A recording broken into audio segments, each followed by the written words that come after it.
All right. Hi everybody, I'm Kayla Cross. I'm 23 and I'm from Detroit, Michigan. Close enough at least. Yeah. So I have had KLS for about 8 years, I guess 10 in total, but I've been hopefully KLS free for good for about 2 to 3 years now.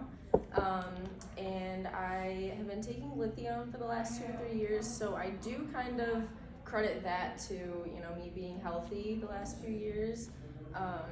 And so I don't remember a lot about my first episode that I had. I think a lot of people have kind of like that memory loss that they go through every time.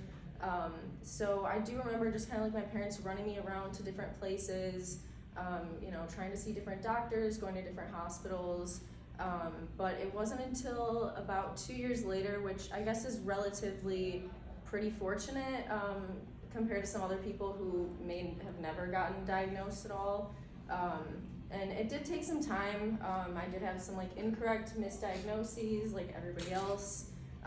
They wanted to call it mono at first, and then they kind of said that what it started with was a mono-like illness that they could not really pinpoint.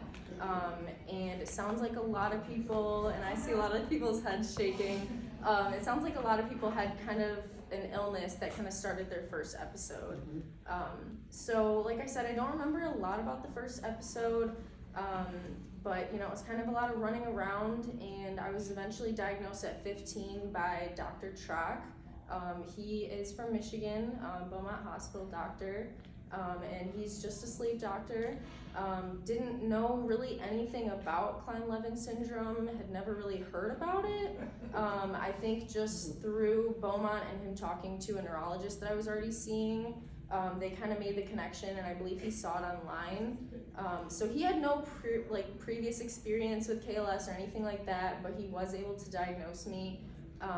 And like some other people have commented, it's like a bittersweet, kind of moment when you know what it is finally, but you still have no idea as to how you're gonna get past it. There's no cure, anything like that. So definitely a tough moment, and I give so much credit to people who have actually put videos out of themselves online of going through the episodes. Personally, I don't think I could really do it, but being able to look up Klein-Levin syndrome afterwards and see those videos and see what other people were going through and see that it was actually real, and not just some, hey, you're asleep and it's called Sleeping Beauty syndrome, oh, how cute. Right. That's never gonna see it. Yeah. So instead of that, it kind of made it real, and it's definitely made it more real for me too, just meeting some people here, because this is actually my first conference, so I have never met anybody in person before that actually has this. So 10 years down the line, it's kind of crazy to finally be able to say that. Definitely makes it real, and so glad to be here. I do also want to comment, I've tried a lot of other things for Klein-Levin syndrome, either to get me out of an episode or to help alleviate symptoms. So those things include the flumazenil, which is the lipoderm cream, anything from Adderall stimulants, to the IV steroids, a 3-day dose of that, and then obviously the lithium, and then things from antidepressants, cupping, acupuncture. I've kind of tried it all. Me and my family were kind of all right, how do we get you out of this? We'll try anything. So yeah, if anybody has any questions about any kind of medications or what doses or if anything works or anything like that, do not hesitate to ask me. If you don't mind, the flumazenil and IV, did any of that work for you? I tried the flumazenil at the end of an episode, and I don't know if I was already starting to come out of it by the time we finally got it we had to get it from a compound pharmacy, so by the time all that happened, I think I was already starting to come out of it, and it may have helped. Mm-hmm. The IV steroids, I did a 3-day round of that. Mm-hmm. It did not bring me out of an episode, but I feel it almost kind of started turning lights on. I remember getting home from the session, and almost the lighting was different. I just felt a little bit brighter, a little bit more alert. but still like not myself. And obviously all this stuff affects everybody different. But just so that we have more data out there, you know, if anybody has any questions about how that, you know, might have affected me, I wouldn't say in particularly that, you know, any of those took me out of an episode. The IV steroids definitely didn't. But the lithium, I really feel like has probably been helping, and it seems like it's probably had the most success out of anything so far. So yeah, again, if anybody wants to talk to me about that. How much you take of lithium? Yeah, so it's 900 milligrams a day. My doctor has me doing 300 in the morning and then 600 at night. And then I know a lot of people are also doing like blood tests to like make sure blood lithium levels are where they're supposed to be.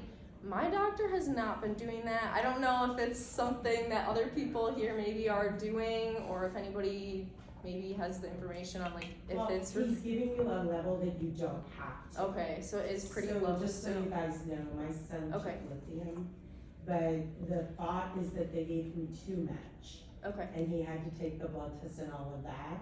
Okay. So we do have a new doctor that's wants him now to go back on lithium. He does not want to because he had a bad experience the first time. And what dose was he taking? I don't know. Okay. I don't remember. But he felt numb. Like he couldn't live. He couldn't move. I don't know if any of you guys have experienced that. My son's unique. My son has narcolepsy, guys. So I'm a little weird in this room. We know my son has narcolepsy. He has 0 hydrocretin. He is a little different. But I will tell you, he more has Klein-Levin syndrome. Exactly you guys' story. Down to that he wanted to be in the military. And that he wants to be an engineer. He still can be. Don't give up on it. That's the whole message today, is that there is hope. And I beg of every one of you in here. You know, he went into an episode yesterday morning. Aw. And didn't come. So, he was finally gonna come. So, for him, it's different because he has